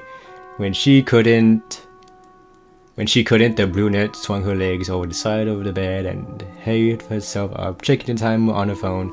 She snorted when she saw it was midnight. I got it up again, oh god. I was sorry about that. When she couldn't, the brunette swung her legs over the side of the bed and heaved herself up. Checking the time on her phone, she snorted when she saw it was midnight. The witching hour, ooh, the dark hour. knowing that sleep would only evade her. She left her bedroom for the kitchen, a good cup of coffee in her mind. As she passed by her front door, a chill spread like liquid fire down her spine. It's only winter, she told herself, focusing again on the coughing plan. Measuring out scoops, water, and preparing her cup kept her occupied. But as the dark liquid boiled, she had nothing left to keep her mind from wandering off. The chill returned, and she couldn't help but glance behind her to the front door. It stood there innocently enough. Just like always, the deadbolt was still in place, and she could see nothing amiss with it. Turning back to her coffee, she did her best to forget about the feeling. With her cup in hand, she started back towards the room. As she walked by the front door, she decided that a quick glance out of the peephole would help calm her restless mind. The chill worsened with each step she took towards the door and further away from the safety and warmth of her blankets. She pressed her empty hand against the cold metal door and took a deep breath before leading her eye to the peephole. At first, she could only see an inky blackness and somehow seemed to swallow itself. Wait, where are we going? Where are we going for now? Hello? Like. With she blinked in surprise, the void melted away. She wished it hadn't. In its place, there stood what she could only guess was once a man. The limbs were long and humanly awkward, with bulky joints branching off into several arms, not unlike the branches of a tree. The creature was strapped in a black suit, somehow making the thing more nightmarish to her, somehow, I guess. Okay. The icing on the proverbial cake, however, was what passed as a hellish thing's face. It was as though her mind blurred the ghastly visage to spare itself further shock and horror. She shoved herself away from the door with the hand still pressed against it. The scalding mug of coffee fell, the liquid burning her bare legs, as she fell backwards and tried to crawl away from the door. I guess not to scare her, I guess, hello. She knew somehow that her mind hadn't been playing tricks on her. As she crab walked away from the door, she watched as tendrils as black as the void she first saw snake toward the cracks. The girl was trapped between the instinct to flee and the gut feeling to not turn her back on the door. When the door jolted, the urge to flee overcame her as she slipped in the burning liquid as she tried to make it back to her room. She knew deep down that she was trapping herself in a corner, but she had to get away from the door. The girl was halfway down the hallway when she heard the previously locked door creak again. She screamed and slipped into a wall, cracking her chin on it and stunning her. After that, there was only blackness. Nicole? I don't know how to pronounce that. I don't know. A warm male voice snapped the woman out of her trance. Oh my god, it was all a dream. Oh my gosh. As she turned around, she was met by one of her sister's doctors. Oh, I guess she's in a coma now, I guess. She nodded, not sure if she'd say anything or even if she could find her voice. She did have something to say. That morning, she had gotten an urgent phone call from the hospital saying that her sister Lindsay was there. Before they had even let her to see her, the doctors had pulled her off to the side and insisted that they talk to her about what might have happened. Phrases like self-inflicted and assault had been thrown around, and Nicole felt her mind reel. She still hadn't fully understood what they had been saying until she saw Lindsay. Where's this story going now? Hello? What am I reading now? She saw Lindsay with her own eyes. Her little sister had a bandage wrapped around her head, covering both her ears as well as her eyes. They said it was to keep her now deadened eyes from drying out and to try to keep infection out of the wounds Lindsay had made to her ears. Doctors have guessed that either she or someone else had jammed a pencil into them to keep her off balance or to deafen herself against something. There was a mix of first and second degree burns on her hands, legs, and feet from what was soon to be the coffee her neighbors found slipped all over the entry to her apartment. As Nicole walked into her sister's hospital room the first time, she thought she had spied the silhouette of a man in the window. That she knew was impossible. Her sister's room was on the third story of the hospital. That's it. Hello. I think I could have gone on a bit more. Hello.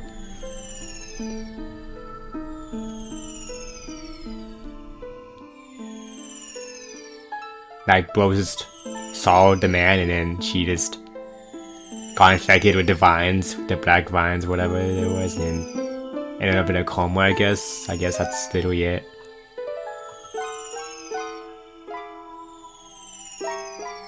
And there's like all the entire things that happened with her, so.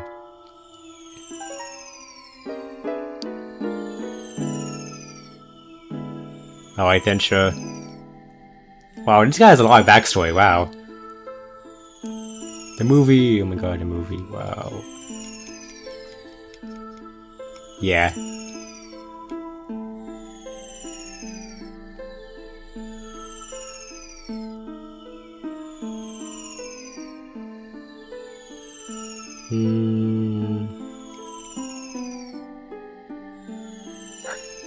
I mean, I didn't really have much to say about it then. This, you know, I guess this short story just sparked a whole conversation about this guy, so.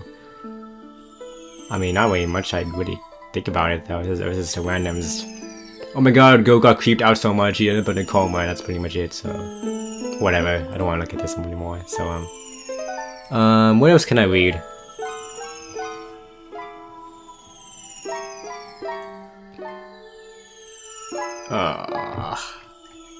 What the heck?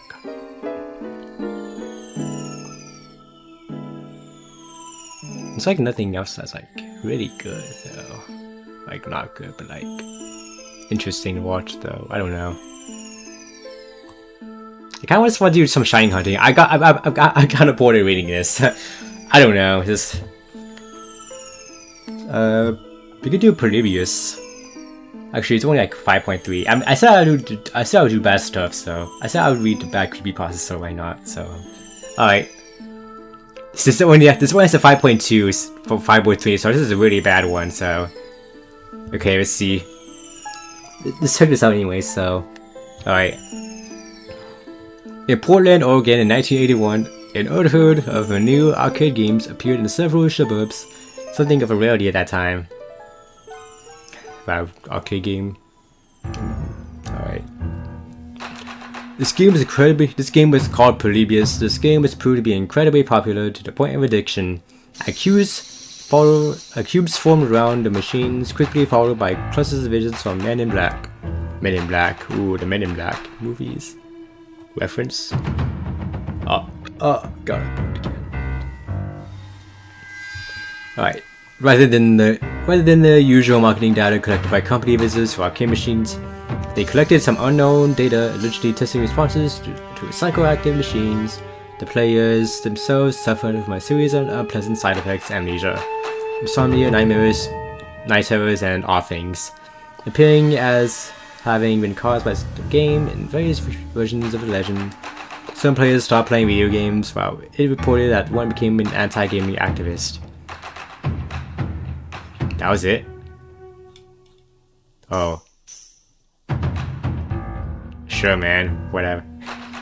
I mean, I didn't really have heard of this game, but still, like, I think Scott the Waz made a video out of it. That's why. So I think Scott the Waz, I think AVGN also made a video out of it too. But yeah, you never actually see what the game looks like though. So.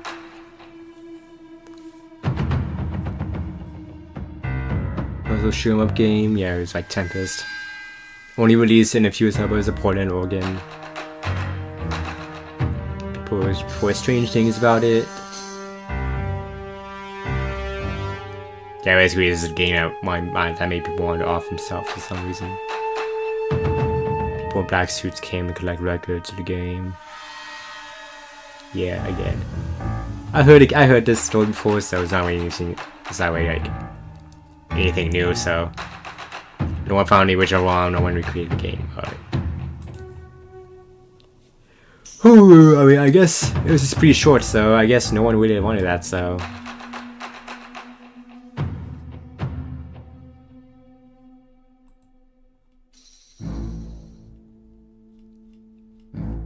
Alright, this is probably the last one I do, so. Alright, so this is, alright.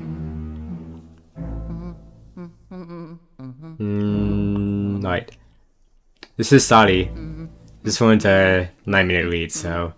I don't even know what this is about, but we're gonna see what I can take away here, hopefully. Alright.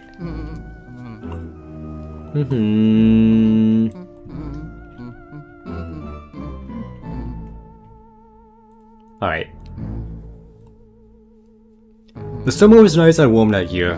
The sun has always brought warmth to your skin. The light breezes that swept through the neighborhood made days not too hot or cold. It was simply perfect weather, but one summer Sally will never forget. Sally was a young girl, 8 years old, long curly brown hair and bright green eyes. Yeah, sure, cause I need to know specifics of what this girl looks like. She was always polite, she never lied, and did as she was told. Her mother and father simply adored her. They couldn't ask for a better daughter. Sally giggled as she played with her friends outside the home. Various games like hopscotch and jump rope, even dolls and tag. Sally's mother smiled warmly at the innocent sight and wiped her hands on her apron, calling out, "Sally, come inside now, it's time for lunch." Sally looked up from her doll and smiled. "Okay, mommy." I don't know why I gave her such a deep voice, but alright. Sitting down at the dinner table, Sally lightly bounced in her seat, excited for who knows what. Her mother placed down a peanut butter and jelly sandwich with the crust cut off, some carrot and celery sticks on the side, and juice drinks. "Just go eat vegetables? Yo, hold up. Yo, she might be based." "Thank you, Mama." "You're welcome, sweetie," as the child began to take a hold of her sandwich, and her mother took a seat across from the girl and smiled, watching her eat. "Guess what? Your Uncle Johnny is coming over." Oh my god, not Johnny, bro. He's Johnny. It's not The Shining. It's not The Shining Johnny, isn't it? Alright. Sally looked up and smiled. The corners of her lips had traces of peanut butter on them. "Money, Johnny?"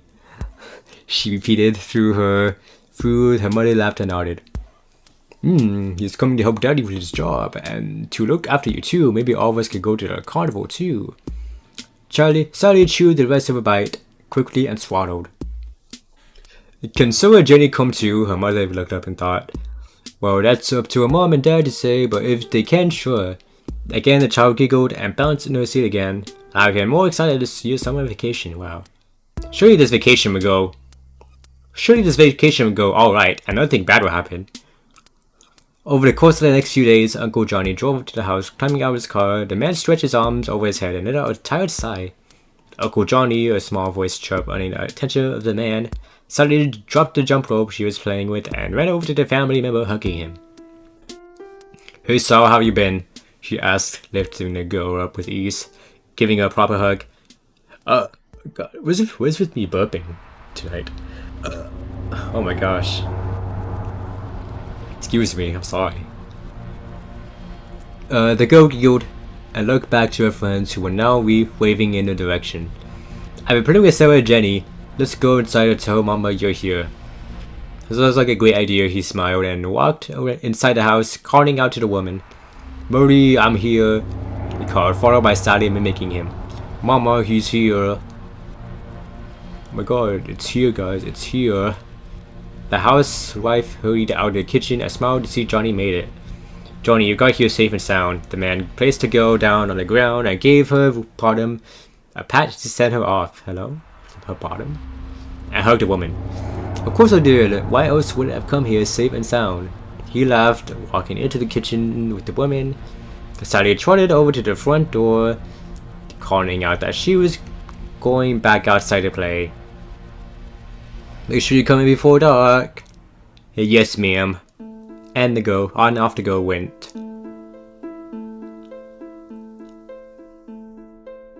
Excuse me, I just want to check something. As dinner drew near, Sally's father came home, happy to see his brother was there as well. Walking in with his daughter, he strolled up to Johnny with a handshake and hug. "I see you, man. How you been?" he asked, crossing his arms, watching his wife set his table up for supper. Johnny gave a shrug of his shoulders, fiddling with his thumbs. "Q and I split up." "Oh. Alright then, sure." "Aw, that's terrible. I'm sorry." Johnny shook his head and smiled. "No, it's alright. I'm happy. I can move freely without having someone constantly wanting to know where I am and what I'm doing." The two men laughed together, making their way to the table to eat. Thank you, I'm glad you like it. It's yummy, Mama. The adult smiled and chuckled from the child's praise. Plate after plate was empty, and Sally began to yawn over and over again. Rubbing her eyes with her hands, her mother smiled and gently rubbed her back. Looked like someone's tired, time for bed. Sally nodded and hopped off to her seat, picking up her plate and carrying it to the sink. Her mother rose up to take her to bed, but stopped from John grabbing a hold of her arm. "I'll take her to bed," he smiled, earning money in return. "Alright, thank you, John," the man nodded, watching the woman make her way to clean the dishes and put up any leftovers. Then he looked to see his brother leave for the bathroom to wash up, and followed the young girl to her room. John smiled and closed the door behind him, watching the girl rummage around through her dresser for the pajamas to wear. "You need any help?" he asked, watching the girl look up and nod. "Okay, let's see what you got." The man waltzed up alongside her and began looking through her various pajamas. "We got some strawberry printed ones. I bet you'll smell just like them in your dreams." He took the shirt up and showed her, giving it a deep inhale. Sally giggled and shook her head, indicating she didn't want to wear her strawberry pajamas. Johnny nodded and placed his shirt back, then pulled out another shirt with a unicorn on it. "How about this one? Bet you're right on Miss Unicorn here." Again, the child giggled and shook her head no. The man let out a small huff before placing it back, then took out a regular white nightgown. "How about this? He'd be able to turn into a princess with this." Sally's eyes lit up and clapped her hands excitedly and nodded. Placing the grown on her bed, he reached over to her and began to unbutton her shirt. "A gear-dressed uncle," she said with a smile, looking down at his hands on his shirt. The man smiled back and nodded, continuing to work his way down her shirt. "I bet you can, but you're tired, and why not have some help?" he asked. Watching Sally nod a few times, once getting her shirt unbuttoned, he slipped it off her shoulders and gave her tummy a nice poke. Making her giggle, he grinned and took a hold of the rim of her shorts, excuse me there, oh my gosh, and pulled them down. Finally, the man grabbed a hold of her nightgown and pushed the opening over her head, making sure her arms could go through the sleeves. "All done." He said happily, watching the girl smile back, giggling. When she bounced on top of her bed, Johnny rose up and picked up her clothes. The door opened up and in walked Sally's mother, coming to tuck her in. "You ready for bed?" she asked, walking around the bed. Johnny looked up at her over to the other side of the bed. "I'll tuck her in, is that okay?" Bowie looked up at them, a smile shaking her head. "Of course not." She looked at her daughter and laid in, kissing the child on her head. "Good night, sweetheart." "Good night, Mama," gave it a go with a gentle rub. With her thumb on her forehead, the woman took the clothes Johnny had and made her way out of the room. Johnny smiled to the mother and walked over to the light switch, flicking it off. He carefully closed the door to her room and locked it. Slowly, he looked over his shoulder towards Sally. Johnny wore a chilly, crooked smile. Over the next few days, Molly noticed that Sally wasn't acting herself. She wasn't smiling as brightly as she did. She wasn't chipper and didn't speak with the same amount of happiness. Mary took a hold of the child's hand before she left to play with her friends and took her aside. Sally looked up at her mother with a confused look. "Honey, are you okay?" she asked, kneeling down to the child's height. Sally stared at her idly and began to weep. Her mother widened her eyes in confusion. "Sally, Mama, I didn't want to," the girl managed to say through hiccuping sobs. "Didn't want to do what, sweetie?" "I didn't want to play. I didn't want to play this game." The child looked up at his mother and hugged her tight. "He touched me and made me touch him." Molly frowned and gently began stroking the child's hair, accompanying her, lightly shushing her to calm her down. "It's okay, Mama's here now. It was a nightmare, that's all. The girl had a scary nightmare. Everything is fine now, okay? Don't worry about it anymore." She watched Sally, looked up at her, her breathing chopped up from her, crying and smiled. "Okay, Mama," her mother smiled and kissed her forehead. "Now go wash out. Don't want to play with your friends with their dirty face." With their dirty face. Sally let out a small giggle and ran off to the bathroom to wash her face. Later that day, Johnny as his brother came back from work. Frank sighed, smiling when he saw Sally to wave at him. The father waved back and closed the door, making his way up to the house. Johnny looked up at Sally as well and smiled. Waving to her, the child's smile slowly wilted, showing less happiness, but waved back as well. Johnny also walked inside the house, pausing when he heard a conversation between his brother and his wife. Sorry, what? She freaked us. She had a nightmare, a very bad one. She said he touched her. Who the hell is he? I don't know, Frank, but it was only a nightmare. I just wanted to inform you of what's been going on with her and why she was acting differently. Alright, sure. I guess touching is bad, I guess. Johnny folded his brows in anger. His knuckles turned white. They calmed down quickly, thinking fast. He put a smile on and walked into the room. Make it look like he just walked into the conversation and rose his brows. Whoops. Did I miss something? Did I interrupt something? He asked. Watching the couple shake their hands, Johnny smiled again and thumbed back into the direction of the car. I'm going to head to the store. You need anything, Marty? The woman smiled and looked toward the kitchen. Yes, actually, can you get me some eggs, milk, bread, and juice? Johnny nodded, about to leave until he paused. Sorry, wanted to come along too. Just wanted to inform you. Marty smiled. Thank you, John. He nodded again and made his way out of the house. John keys in hand, looking out to Sally with the head. She put his arm towards his mouth. Sorry, the child looked up at him, stared. Come on, let's go to the store. John made his way over to the car, gesturing for the girl to follow him. Sally sat there a moment to place her dogs on the ground. Surely this won't go wrong whatsoever, guys. Oh my gosh, wow, I can't. Surely nothing bad will happen from this. Surely nothing bad will happen whatsoever. I'll be back. Please watch over Mazepin and Lily for me. Jenny and Sarah. Who the heck are these guys? Hello. Who? Jenny and Sarah smiled and nodded. Smiled and nodded? Hello. Is that wording? Or is that just how? Is that just grammar?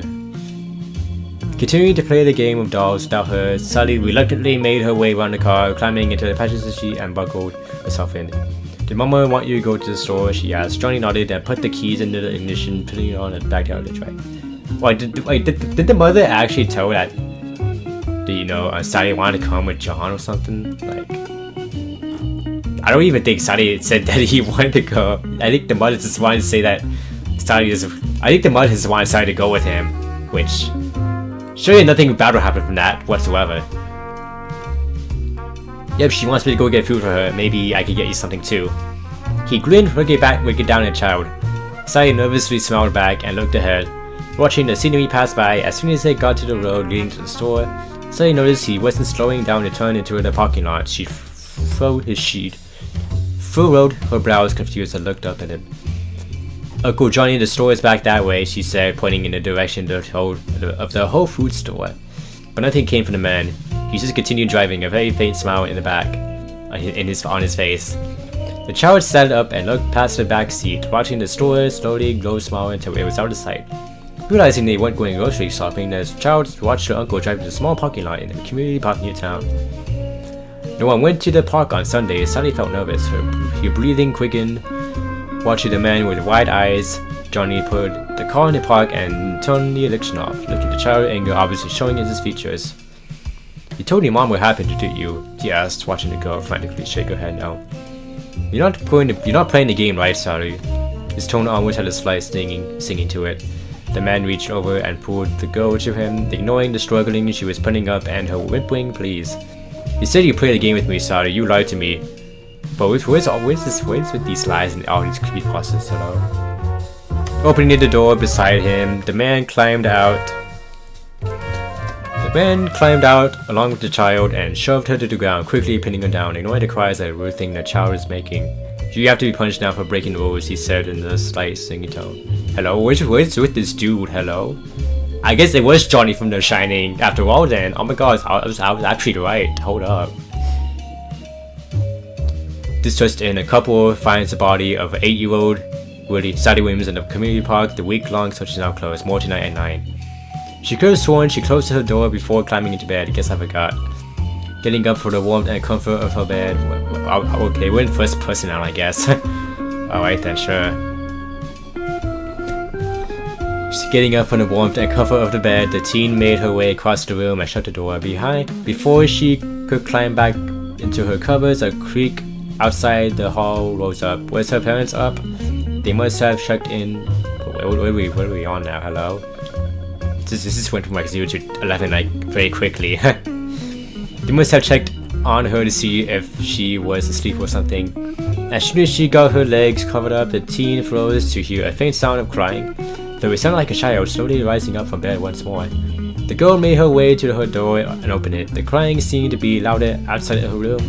Peering down the darkness, the teen crept down the hallway, following the sounds of whimpering. Once getting to the end of the hall, the girl gasped. Sitting on the floor in front of the moonlit window was a little girl. She was hunched over, crying. How did she get into the house? Through the window, swallowing hard, the teen spoke up. Who are you? How did you get into my house? She asked. Suddenly, the crying stopped. The child slowly moved her trembling hands away from the face and looked behind her. Twitching slightly, blood replaced her tears, staining her hands. There was a deep plot of blood and hair on the side of her head, blood leaking from the wound down to her face and onto her dirty nightgown. Her bright green eyes seemed like they saw through her soul. This is my house, the child spoke, her voice raspy, sounding as she was struggling to speak. The girl's body twitched and wiggled oddly as she rose up to her feet. As they turned to face the teen, her feet were dirty as if she'd been running through mud. Scrapes covered her knees and legs, and the end of her gown were torn and tattered. The name Sally was sewn on the front. Reaching out with her blood-soaked hand, the girl slowly smiled, blood staining her teeth as she spoke. Alright. What the heck did I just read? Hello? What even just happened? Like, it was like this all calm, collected, like, oh my god, yo, look at this girl, it's like so sweet and all, and like suddenly she dies at the end. Like, hello? Like, what was this even about? Like, how did we get from here? Like, the guy was like, oh my god, like, I'm gonna touch this girl, and then like she was like, oh my god, this is so bad, this is so awkward, this is so, and then like my mom, actually I think the mom is like actually the worst person in this, because she knew that Johnny was like she knew that Johnny was touching her, and like she still went with it. She told Sally to go with John, and then John freaking killed the girl. Like, how the heck are you gonna let this child go with the guy who touched you? Like, are you serious, mother? Like, that's actually stupid. Like, what are you doing? What? Okay. I'm done. This is stupid. Alright. Let's play Pokemon. Let's play Pokemon for 10 minutes, guys. Why use a Pokemon, guys? Enough for this crap. We gotta go play some Pokemon. I want to show you my shinies that I got before I go, cause it's gonna be like, we got 10 minutes left before Mariah Carey defrost, so I'm gonna we're gonna show you my Pokemon, guys. Does that sound cool? I think that sounds cool. All right. Oh.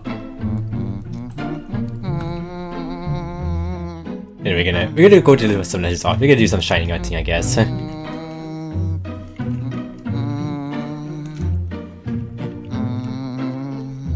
Alright, see let's just get this. Let's just changes. Alright. Is my TV on? Oh no, it's not. Oh. Yay, we can play Pokemon! Oh my gosh. I'm so tired of reading these gosh dang whatever the hell stories they were. So alright, so let's go ahead and get this started. Well, I mean, I'm not gonna do it much shining hunting, but I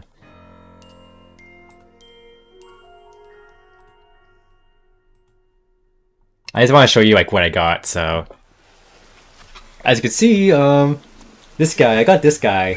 Like, now that I got the shiny charm, I started to actually hunt some ghost port type Pokemon. So I got this guy. Yeah, I think I did a hunt for like an hour or so, which is, yeah, because the way I hunted this guy was in the sewers. Like, if you like go into here, and then you turn a few corners, you see like some Litwick spawn, and then you continue to run back and forth. You despawn them, and then you let them spawn again, and then that's how every time they spawn, there's another shiny check. So whenever oh god, my phone, god, whenever that happens, you know, you run back and forth until one eventually shines. And with the shiny charm, you're basically going to get it like pretty much less than 2 hours or so. So I pretty much got this like in an hour or so. So that's nice. Anyways, you can evolve you now. So go ahead and do that. I've been grinding away with some candies, so Let me get these going. That was 71. Yo. Right. To have you out, I need you to come back in. Right. Go outside to a lantern, to a lamp pit here. So. Yay, lampin. We're gonna get the cyan eyes or whatever the heck lampin, shiny lampin looks like. Yay. It's not even that different though. Right. That was 71 lampin. Yo, shout out. The rare lampin. We see what it looks like out here. And then I'll evolve it once again because I have a dust stone I can just feed it to you. So also I got another shiny by the way. I actually got a lot more shinies. Let's see if I can find a box. Yeah, I've been doing some hunting at route I think it was 15, right? Yeah, 15, because there was like a cafe you could like go to here. And you can like easily walk to the gate here and then respawn and then like fly back to the cafe and then you continue to do that until you get shinies, so but there's like apparently like a bug in the game, like if you like use the bench to like roll the shinies at route or at whatever this is, the 15, then apparently like if you get a shiny then apparently like that Pokemon never spawns again if you do the bench method. So I guess that's like a weird bug in the game. Anyways, I got myself these two guys here. I think this is one, right? Yeah, this one. This is a jumbo-sized shiny Pumpkaboo. Not a Pumpkaboo. Actually, yeah, it is a Pumpkaboo, so yeah, I got it my third attempt, which is kind of surprising because the Jumbo Pumpkaboo has like a 10% chance of being encountered, so yeah. I mean, it's a bit kind of smaller than I thought it would be, but I mean, it's still pretty big though. Unfortunately, I gotta trade it to evolve it, so this is what it looks like. Bit of a happy guy right there, so I'll evolve it at some point. I also got a shiny Banette, by the way. A shiny Alpha Banette, by the way. My second shiny Alpha. So my first one being the Spinarak, so alright then. Anyways, hang out with the Pokemon real quickly here. Oh, we got my guy. I also got my guy Aegis Slash here, which I call him Black Shard because good old Deltarune. I'm sure you love Deltarune if you can't tell, so I mean he was named Manto and then we named you to Black Shard to reference the weapon you get from defeating the knight, so spoilers I guess for that game, but whatever. Where was snapping at anyways? I didn't even see where you are. No. I was sleeping, bro. What do you want? What are you looking at? You got like 5 minutes before I box you, so alright, I guess all these guys are sleeping now. These guys are sleeping, bro. They hate the daytime. They are so nocturnal, like me. Anyway, yeah, that's what it's been up to pretty much the past couple of days, pretty much. Oh yeah, I also have a random Dragalge in here. I don't know. I mean, I don't really have anything else to do in this game, really. Like, I 100% it like the other day, so like there's like nothing left for me to do. So I guess I wait until the DLC. My Infinite CA thing is at I believe 50. I think. How much? Yeah, 50. So I only need like 10 more of those in order to get the title. So yeah, but pretty much that's pretty much the only thing I can do now. Again, I probably could have done another Ghost Lock if there's like a repeat playthrough, but I don't know. Maybe at some point I'll do a Ghost Lock at some point, I don't know. Maybe once the DLC comes out I'll do like another playthrough of that, so once that happens I'll do like an all Ghost team. I'll put together one and then see what that's like. Anyways, I don't know. I think I might not actually just do some Shiny Hunting. I just want to give you a bit of a progress update, so we gotta evolve you this stream though, so I just want to see what you look like in the bench, because you got the rare Lampit occurrence, because I'm gonna evolve you like in a few minutes, so got these two hanging out, so that's nice. I don't know if because I think what my next hunt was going to be the shiny Alpha Gold guys, but since I already got it jumbo sized Pumpkaboo. I'll probably just evolve that, so... As well as all the content that I got from the Honedge hunting, so... That's the plan of what I plan to do. I'll probably get like a shiny Trevenant, a shiny Alpha Trevenant next. And then... I don't know what to do from there. Maybe go for some cool shinies, I guess. Maybe Jugalgi. So... one thing I want to do in this game is to actually hunt like all the Mega Evolution Pokemon, so... There's like, what, 60 in this game like Mega Evolve, so... You know, he's gonna evolve you now, so that's nice. Let's go do that, so I could get myself a cool orange Chandelure, so... Go up here. I only have 4 Dust Stones. I'm not sure if you can buy them. I think you could buy them all, I think, so... It's not that bad. Probably the last one I use, like, at all, because... If I get like an Alpha Aegis-Slash or something like that. Oh my gosh. I get me burping. I think because I probably ate like a big feast before this, so that's probably why I had like a big like Halloween dinner. So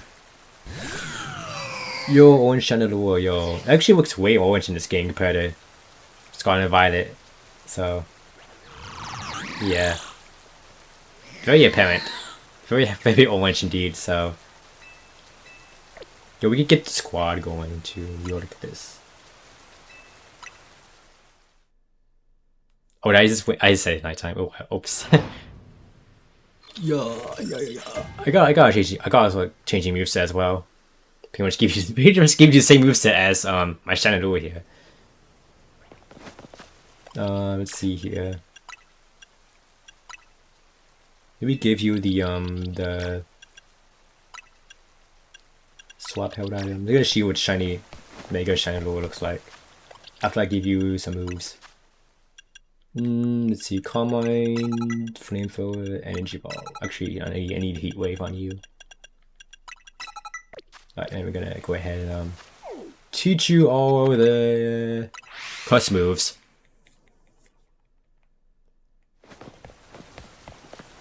Alright.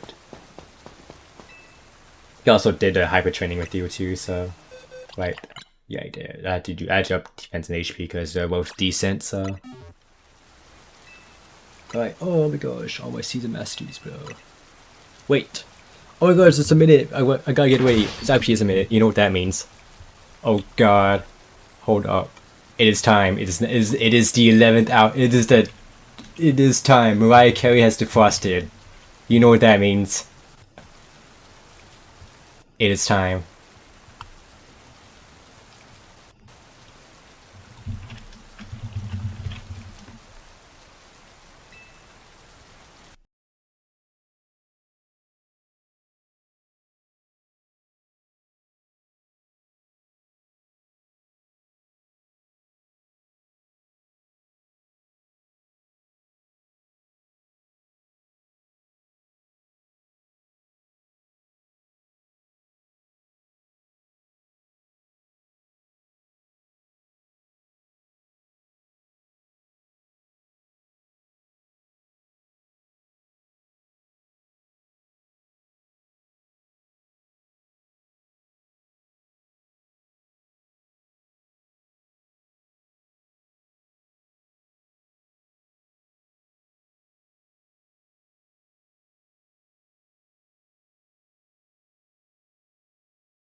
Alright, we're done here. Let's check out this shiny wood. Oh, I can't even Mega Evolve. Oh, this is so unsatisfying, dude. Hold up, let me smash some crystals, dude. Alright.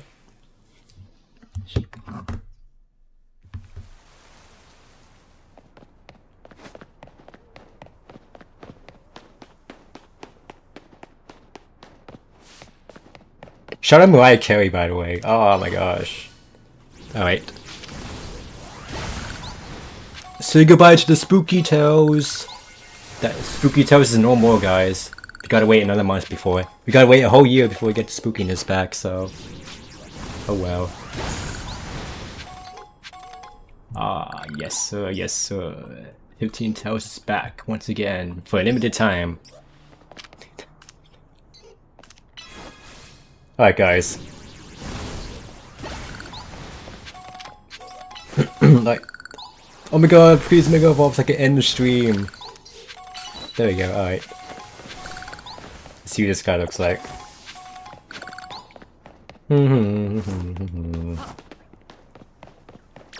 Alright.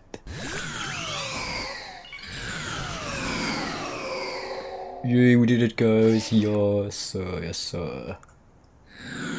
I like the eye being green as well. I think it looks nice too. Hold up.